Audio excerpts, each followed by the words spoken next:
Comme ça n'a pas marché, le président Tiani informe son peuple qu'ils ont élaboré une nouvelle stratégie en 8 points. Une nouvelle stratégie, j'ai compté les points en 8 points. Cabale médiatique, ça veut dire que les Nigériennes et les Nigériens doivent faire attention à ce qu'ils lisent dans les journaux. Parce que la plupart des choses qui sont dites dans les journaux, qui sont tenues par les ennemis du Niger, sont des mensonges sur le Niger. Le président Tiani avertit son peuple. Vous ne croyez pas tout ce que vous voyez. Deuxième arme, une tentative de créer des divisions à l'intérieur du CNSP. Une tentative d'opposer les responsables du CNSP, de semer la méfiance entre eux. Ça, c'est un message que le président Tiani réitère à ses compagnons, en leur disant, nous avons pris la responsabilité de travailler pour notre peuple. N'oubliez pas qu'à cause de cette décision, nous serons l'objet 24 heures sur 24 des propositions indécentes de nos ennemis, les néocolonialistes français, les impérialistes occidentaux et leurs suppôts terroristes. On va vous proposer des valises entières d'argent, des millions d'euros, des millions de dollars, des milliards de CFA vous seront proposés, vous, membres du CNSP, pour livrer vos frères, livrer votre peuple. Ne succombons jamais à cela. On a essayé, par conséquent, d'utiliser des bases militaires dans les pays voisins pour encercler le Niger, le Mali et le Burkina. Et c'est ce qui se fait à l'heure où je parle. Le président Tiani fait ici un rappel de la situation géostratégique et géotactique du Niger. J'avais, pour ma part, présenté ici la théorie de l'oignon géostratégique. Et j'avais dit ceci. L'AES est encerclée de la manière suivante. Dans cette vidéo, le professeur Franklin Niamsi analyse le style unique et méthodique du président Abdourahmane Tiani. Contrairement à d'autres dirigeants africains, souvent critiqués pour leurs discours erratiques ou leur soumission aux agendas étrangers, Tiani se distingue par une approche réfléchie et rigoureuse. Franklin Niamsi souligne comment, avec subtilité, Tiani critique ses prédécesseurs en Wi-Fi, sans les nommer directement, tout en exposant leurs fautes et en défendant une vision claire pour le Niger. Dans la deuxième partie de son analyse, Franklin Niamsi met en lumière les stratégies de déstabilisation employées contre le Niger, allant de l'embargo inhumain à la manipulation médiatique, en passant par les divisions internes et le soutien aux groupes terroristes.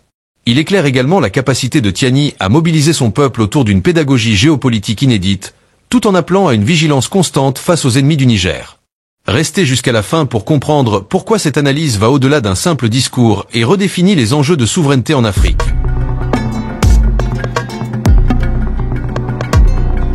Le président Tiani, il ne déblatère pas à gauche et à droite. Il ne fait pas des sorties, comment on va dire, dérapées. Ce n'est pas un président ouya-ouya. Ce n'est pas un président à la parole dérapante, rapante, imprévisible, incontrôlé, incontrôlable. Ce n'est pas un président, comment on va dire ça? Ce n'est pas un président qui fait dans la spontanéité démesurée. Ce n'est pas un président de l'hubris. Ce n'est pas un président de la démesure. Le militaire de carrière qu'il est, le chef qu'il est, l'amoureux serviteur de son pays qu'il est, c'est quelqu'un qui avance de façon méthodique. C'est un président méthodique, Abdourahmane Tiani. Quand il n'a pas encore maîtrisé méthodiquement une situation, il n'en parle pas. Il s'occupe à la maîtriser. Donc j'ai été très admiratif de sa manière de faire le bilan de ses prédécesseurs, mais en frappant les méchants en mode Wi-Fi, c'est-à-dire sans les toucher comme ça. Vous savez, ce sont les enfants qui m'ont appris cette expression ici en France. Les enfants qui jouent dans les équipes, là, dans l'équipe de foot de mon fils Théo, j'ai entendu cette expression là-bas. Quand ils s'en vont jouer au foot, chacun a sa bouteille d'eau, mais parfois, l'eau de l'un des enfants est finie. Donc il est obligé de demander à ses camarades s'il y en a un qui a de l'eau. Alors, comme personne ne veut boire la salive de son camarade, les petits-enfants, là, dans les équipes de football en France, ils ont inventé l'expression « boire en Wi-Fi ». C'est-à-dire qu'il te donne son eau, mais il ne faut pas que tes lèvres touchent sa bouteille. Boire en Wi-Fi, et que celui qui a la bouteille tient la bouteille comme ça, et l'autre ouvre la bouche largement, hein, et l'autre verse, sans que le goulot de la bouteille touche la bouche.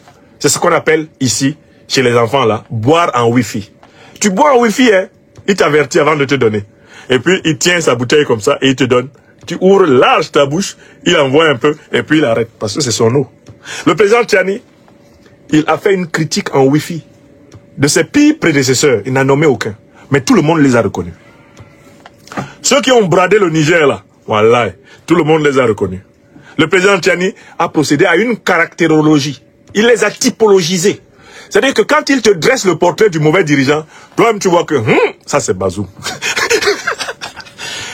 Le portrait de Bazoum est tellement réaliste qu'à la limite tu n'as même plus besoin qu'il dise Bazoum. Toi-même tu vois. Dès qu'il décrit ceux qui ont bradé la patrie, qui ont livré la patrie aux terroristes, ceux qui ont livré la patrie au néocolonialisme français, ceux qui ont livré la patrie aux impérialistes, toi-même tu sais, ceux qui ont signé des accords pour que l'armée américaine s'installe au Niger, toi-même tu sais, ceux qui ont signé des accords pour donner la base militaire française, toi-même tu sais, tu n'as pas besoin. Lui, il est là pour rappeler, selon sa méthode fondamentale du rappel qui sauve l'âme. Et comme il a pour devise l'Aboussani no Zanchan Kassani, c'est-à-dire que ce qui concerne le pays est tellement important que nous devons constamment faire l'effort de nous élever pour préserver l'essentiel. Il frappe en wifi ses adversaires. Il les frappe en wifi. En wifi. Sans contact. Chacun tombe sous sa parole. Maintenant, le président Tchiani, dans la deuxième partie de son allocution, va faire un travail de pédagogie. Il va expliquer aux Nigériennes et aux Nigériens la stratégie choisie par l'ennemi interne et externe du Niger. De telle façon que chaque Nigérien devienne un expert en géostratégie et en géopolitique nigérienne et africaine. Ce qui me plaît sur le président Tchiani, c'est qu'il parie pour l'intelligence de son peuple.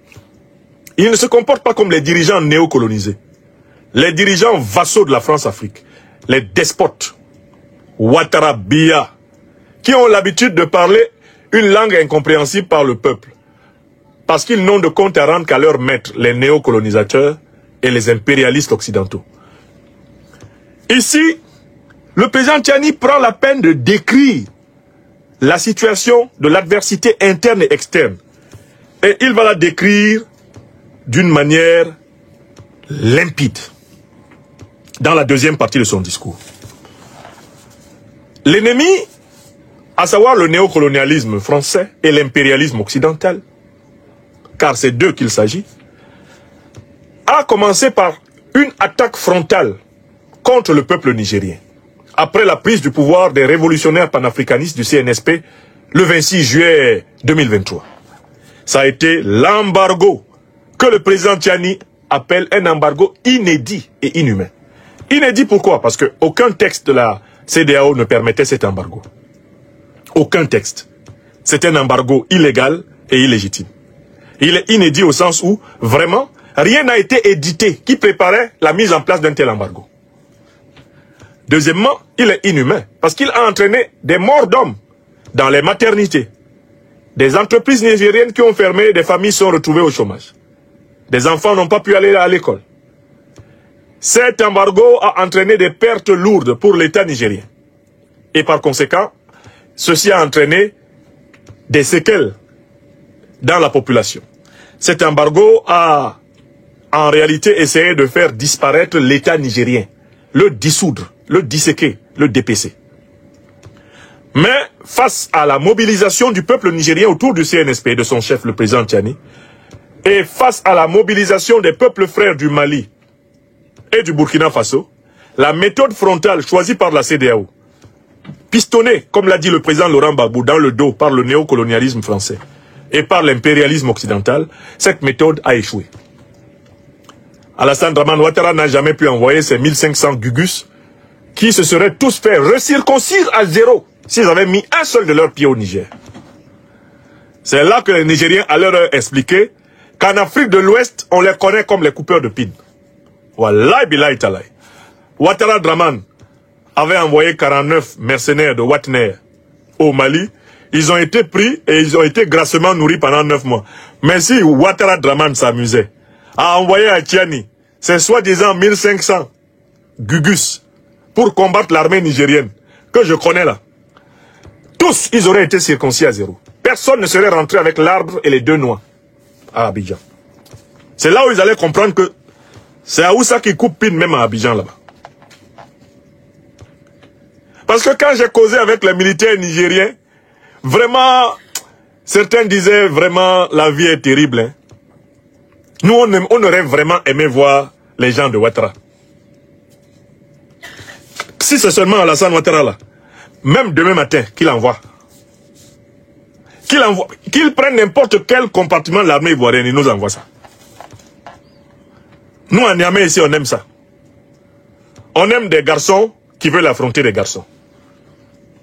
Vous quittez la Côte d'Ivoire là-bas. Vous traversez 3 pays, pratiquement, pour venir entrer dans le nôtre. Soi-disant pour établir un Libyen qui nous a été imposé par les néocolons français et leur serviteur Mahamadou Issoufou. Voilà, c'est pour ça que vous avez traversé 3 pays là, pour venir nous attaquer ici à Niamey. Non, les militaires nigériens m'ont dit, hé, professeur, ah, la politique vraiment a des bons côtés, ils ont sauvé les gens de Ouattara. Nous, on voulait qu'ils viennent. Que nous-mêmes, on disait à nos patrons, les 1500 de Ouattara là, il faut dire que vraiment qu'ils viennent. S'ils veulent même, on va leur donner l'endroit où ils atterrissent d'abord l'aéroport. On ne va pas tirer tant qu'ils sont en l'air là. Ils descendent d'abord. Quand ils sont descendus, on dit bon, ok, on va commencer le combat maintenant.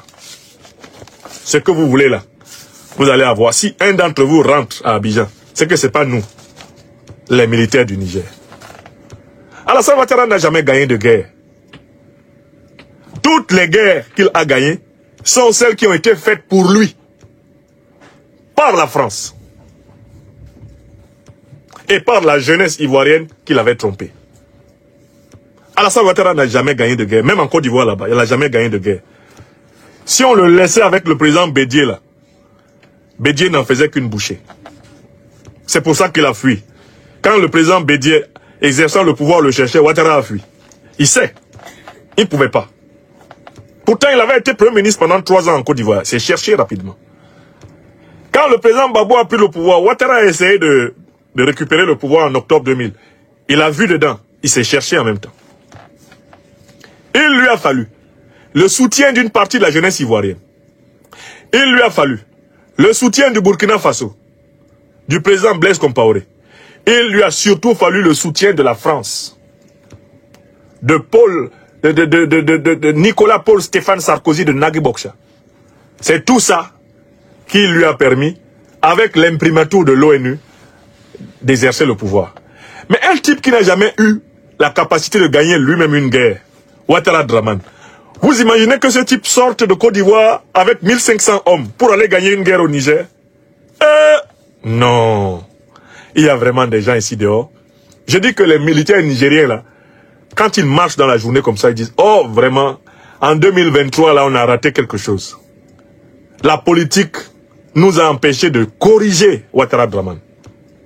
S'ils nous avaient envoyé les 1500, la façon dont on allait les chicoter à Niamey là, ils allaient maudire Ouattara, c'est même eux, ils allaient dire, si vous nous libérez, nous on rentre là-bas, c'est pour coup d'état contre Ouattara en même temps. Pardon. Ne nous circoncisez pas encore. Oui. Donc, les ennemis internes, c'est qui? Ce sont ces Nigériens qui se sont mis aux côtés de la CEDEAO contre le Niger. Se sont mis aux côtés du néocolonialisme français contre le Niger. Et je n'oublierai jamais les plus célèbres d'entre eux. Mohamed Bazoum, bien sûr, et 2 de ses lieutenants, dont les Nigériens n'oublieront jamais les noms, Hassoumi Massaoudou et Abou Tarka, qui se sont fondus depuis très longtemps dans la nature. Tous ces gens-là étaient chargés avec le mouvement de rébellion artificielle qu'ils avaient créé, un soi-disant front de libération patriotique du Niger, et les organisations terroristes qui sont leurs alliés, Al-Qaïda et l'État islamique, ils ont essayé d'attaquer frontalement le Niger. Ça n'a pas marché. Comme ça n'a pas marché, le président Tiani informe son peuple qu'ils ont élaboré une nouvelle stratégie en 8 points. Une nouvelle stratégie, j'ai compté les points en 8 points. cabale médiatique. Ça veut dire que les Nigériennes et les Nigériens doivent faire attention à ce qu'ils lisent dans les journaux. Parce que la plupart des choses qui sont dites dans les journaux, qui sont tenues par les ennemis du Niger, sont des mensonges sur le Niger. Le président Tchani avertit son peuple. Vous ne croyez pas tout ce que vous voyez. Quand vous ouvrez votre télé, que vous tombez sur leurs médias, regardez avec prudence. Car ils sont dans une grande cabale médiatique contre notre peuple. Ils disent tout le contraire de ce qui se passe.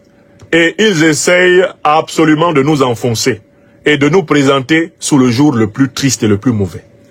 Deuxième arme. Une tentative de créer des divisions à l'intérieur du CNSP. Une tentative d'opposer les responsables du CNSP. De semer la méfiance entre eux. Ça, c'est un message que le président Tchani réitère à ses compagnons. En leur disant, nous avons pris la responsabilité de travailler pour notre peuple. N'oubliez pas qu'à cause de cette décision, nous serons l'objet 24 heures sur 24 des propositions indécentes de nos ennemis. Les néocolonialistes français, les impérialistes occidentaux et leurs suppôts terroristes. On va vous proposer des valises entières d'argent, des millions d'euros, des millions de dollars, des milliards de CFA vous seront proposés, vous, membres du CNSP, pour livrer vos frères, livrer votre peuple. Ne succombons jamais à cela. On va essayer de vous faire croire que vos frères d'armes préparent un coup tordu contre vous, que tel ou tel se sont associés pour vous éliminer. Ne cédez jamais à ce chantage, car nous avons le pouvoir de nous parler, de nous entendre. Nous avons prêté serment de servir notre peuple. Ne laissons jamais notre révolution être infiltrée par la méfiance. C'est ce que dit le président Tchani. On a voulu s'aimer une tension entre les militaires et les civils, c'est-à-dire entre le CNSP et le gouvernement, dirigé par le président, par le premier ministre Ali Mahaman Lamine Zein. Là encore, le président Tchani envoie un message à son premier ministre et aux membres du gouvernement pour leur dire « Ne laissons jamais personne se mettre entre l'écorce du gouvernement et l'arbre du CNSP. Jamais quelqu'un ne doit se mettre entre nous. Toi, mon petit frère, Mahaman Lamine Zein, tu es mon premier ministre. Ce qui se passe entre toi et moi, personne ne doit entrer dedans. Vous, les ministres du gouvernement que j'ai nommés avec le premier ministre, ce qui se passe entre vous et moi, personne ne doit entrer dedans. C'est ce message qu'il envoie. Toujours dans cette approche machiavélique. Et ici, machiavélique renvoie à Nicolas Machiavel, le philosophe italien, qui a soutenu dans son grand ouvrage De Principatibus, intitulé en français Le Prince, que l'art politique consiste à être loup et renard. Loup, c'est-à-dire violent, et renard, c'est-à-dire rusé. Le machiavélisme, c'est donc toutes les stratégies de ruse et de tromperie et de violence qui sont utilisées pour parvenir à prendre le pouvoir, à le conserver et à combattre ses ennemis. On a tenté de machiavéliser le CNSP, de machiavéliser la relation entre le CNSP et le gouvernement, et on a tenté de semer une méfiance entre le gouvernement et le peuple. Le président Tchani souligne cela pour que ses concitoyens soient avertis de ces méthodes.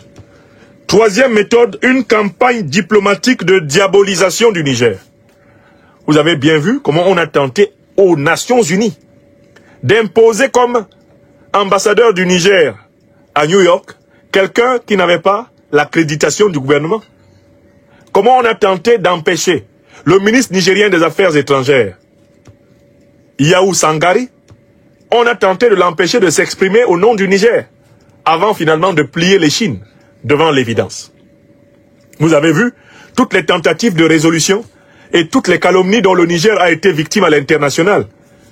J'ai retenu une calomnie particulière, celle qui a consisté à dire que le Niger voulait vendre son uranium à l'Iran, pour que l'Iran fasse la bombe nucléaire, la bombe atomique pour attaquer Israël et les États-Unis. Vous avez vu cette cabale, non? C'était une grande cabale diplomatique qui avait pour but d'obtenir une résolution du Conseil de sécurité des Nations Unies permettant une intervention armée contre le Niger afin d'éviter, prétendait-on, que le Niger vende le combustible nucléaire à l'Iran. Or, le Niger n'a jamais engagé une vente de son combustible nucléaire à l'Iran.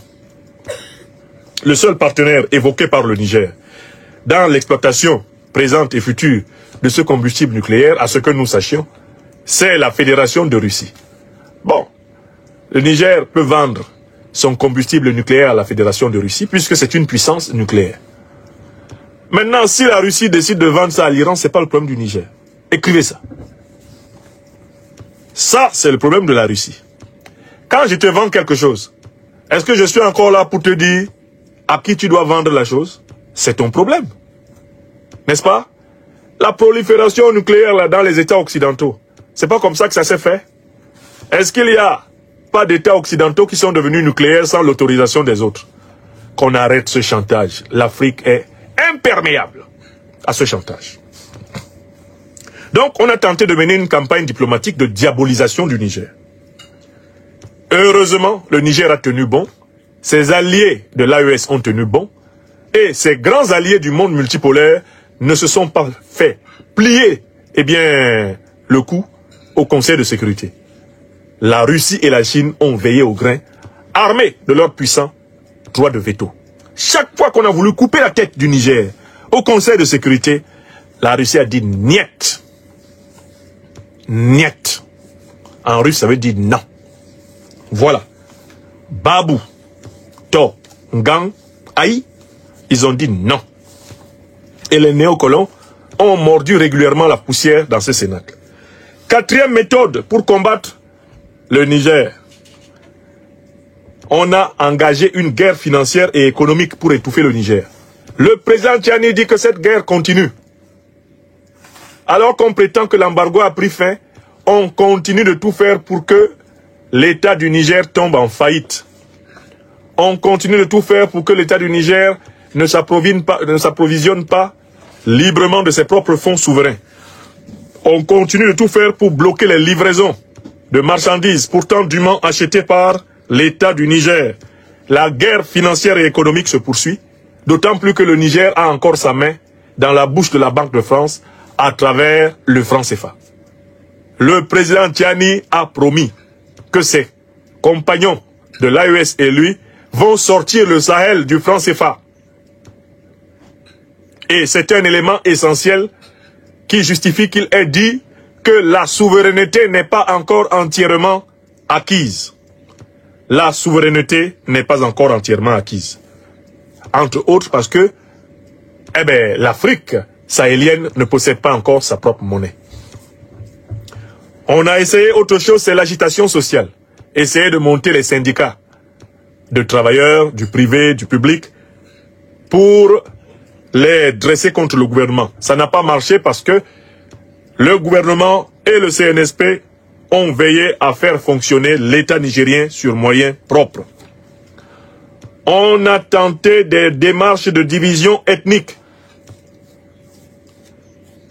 Ceci consistait à essayer d'opposer le Peul, le Touareg, le Zarma, le Haoussa, en utilisant les vieux instruments du colon français avec lesquels il a colonisé ce pays, en instrumentalisant les Africains les uns contre les autres. Cela ne marche plus.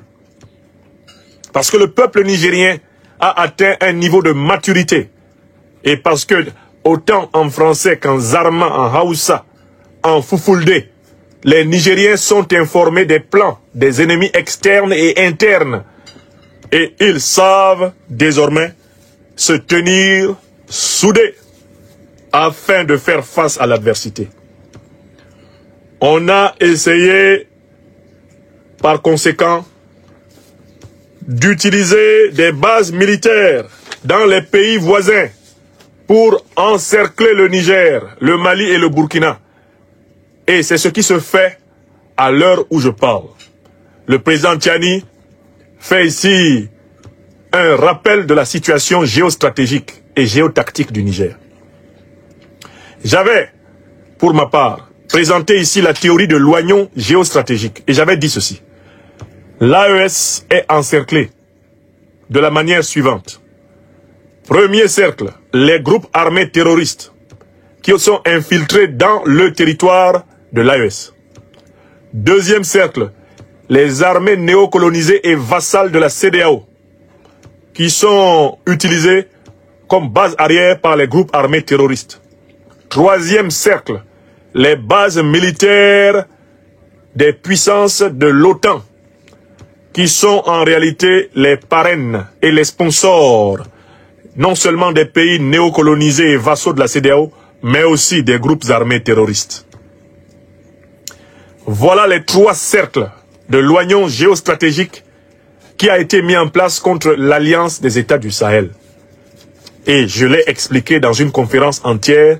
Vous pourrez toujours la retrouver en tapant l'oignon géostratégique Franklin Nyamsi. Vous la tapez, que ce soit sur YouTube ou sur Facebook, vous aurez cette conférence. Le président Tiani, eh bien, valide cette idée que l'on s'est placé en forme d'encerclement autour de l'AES et que l'on cherche par tous les moyens, par les groupes terroristes, par les pays de la CEDEAO, on cherche par les bases avancées de l'OTAN à déstabiliser de toutes les façons possibles l'AES.